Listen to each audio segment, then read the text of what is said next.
Bien, buenas de nuevo. Volvemos a los algoritmos. Estamos con el SRTF o Shortest Remaining Time First, es decir, serán, tomarán el uso de la CPU aquellos procesos en los que les quede menos tiempo restante de ejecución, no el tiempo completo de ejecución, sino lo que les queda para terminar.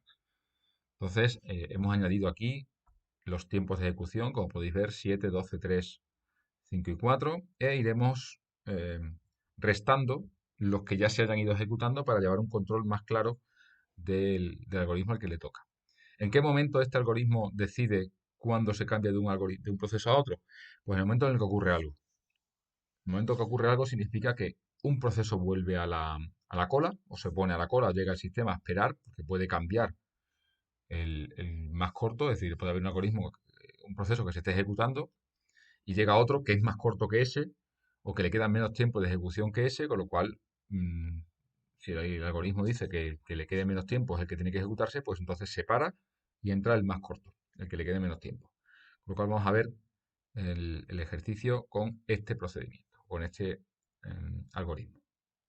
Como ya he comentado antes, están marcados los tiempos de entrada con sus líneas rojas verticales para no perder más tiempo. Y como pasaba en los casos anteriores, en el momento cero el proceso 2 es el único que está disponible, con lo cual va a entrar a ejecutarse sí o sí y va a empezar a ejecutarse hasta que pase algo.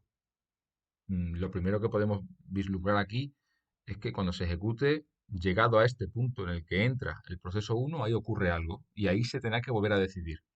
Pero mientras tanto, como está solo y no ocurre nada, aquí se va a empezar a ejecutar el proceso 2. Y aquí ocurre la llegada del proceso uno. Por lo cual, aquí tenemos que tomar, en este punto de aquí, tenemos que tomar la decisión de si sigue ejecutándose o entra el proceso uno, con lo cual vamos a marcar como que ya a este proceso ya no le quedan 12. Este proceso ha ejecutado 3 unidades de tiempo, con lo cual ya no le quedan 12, le quedan 9. ¿Vale? Con lo cual, a la hora de decidir, siempre vamos a mirar lo que le queda restante a cada proceso para ver cuál es el más corto, ¿no? Bien, pues aquí tenemos que decidir entre el proceso uno y el proceso 2. Y tenemos que mirar cuál es el más corto. Evidentemente el 7 es más corto que 9, con lo cual se va a ejecutar el proceso uno. ¿Hasta cuándo? Hasta que ocurra algo. Así mirando el gráfico, lo siguiente que va a ocurrir es la llegada del proceso 3, con lo cual podemos decir que se van a ejecutar estas dos unidades de tiempo del proceso uno porque aquí ya aparece el proceso 3 y hay que volver a decidir. Con lo cual, como hay que volver a decidir, vamos a restarle las dos unidades de ejecución que ha tenido ya el proceso uno, con lo cual le van a quedar 5, para poder llegar a este punto y decidir si sigue ejecutándose el uno, si vuelve a ejecutarse el 2 o se ejecuta el 3 que acaba de llegar. Bien, tenemos que decidir si el más corto es 5, 9 o 3. Evidentemente, en este caso, el 3 es el más corto, por lo cual va a tomar el uso de la CPU el proceso 3. Si miramos un poquito el horizonte, el siguiente momento en el que ocurra algo será aquí, cuando llegue el proceso 4. Eso no quiere decir que por medio no pase nada, porque si el proceso 3 se ejecuta en sus 3 unidades ahí, en eso que está señalado, al finalizar ocurre algo. No es más ni menos que el proceso que estaba en ejecución termina. Y como no se puede quedar la CPU ociosa sin hacer nada, tendrá que entrar otro. Con lo cual, aunque en el horizonte no se vea ese punto en el que haya que decidir, ocurre. Porque el proceso que va a tomar la ejecución va a terminar. Entonces vamos a marcar las tres ejecuciones del proceso 3 y su finalización, con lo cual marcamos el proceso 3 como terminado, le pongo un 0 para saber que ya ha terminado y que no necesita más ejecuciones, con lo cual podemos ver que el proceso 3, una vez que está terminado, tiene 0 tiempos de espera y 3 tiempos de respuesta. Evidentemente no ha tenido que hacer nada más. Con lo cual, llegado a este punto, tenemos que volver a decidir quién entra. Solamente está disponible el proceso 1 y el proceso 2. El 3 no ha llegado, que lo haría aquí. Y el 4 no ha llegado, estaría aquí. Y el 5 tampoco ha llegado porque llega en este momento. Con lo cual tenemos que decidir entre el 1 y el 2. Decidir entre el 5 y el 9, pues parece bastante obvio que va a ejecutarse el 1 hasta que ocurra algo. Se han ejecutado 4, le quedaban 5 y aquí ocurre algo, que ha llegado el proceso 4. Con lo cual volvemos a repetir la forma de trabajar, que es tachamos las 5 que tenía o que le quedaban y ahora solamente le queda 1, porque se han ejecutado 4. 5 menos 4, 1. Y llegamos a este punto en que tenemos que volver a decidir.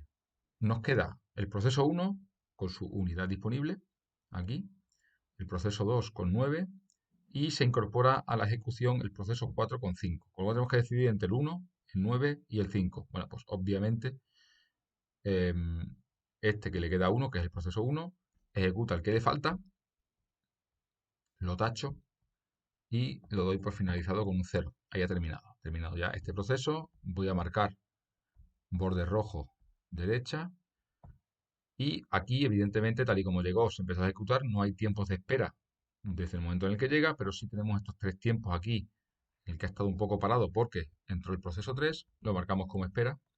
Automáticamente me dice que tiene 3 tiempos de espera más los 7 de ejecución, son los 10 de respuesta.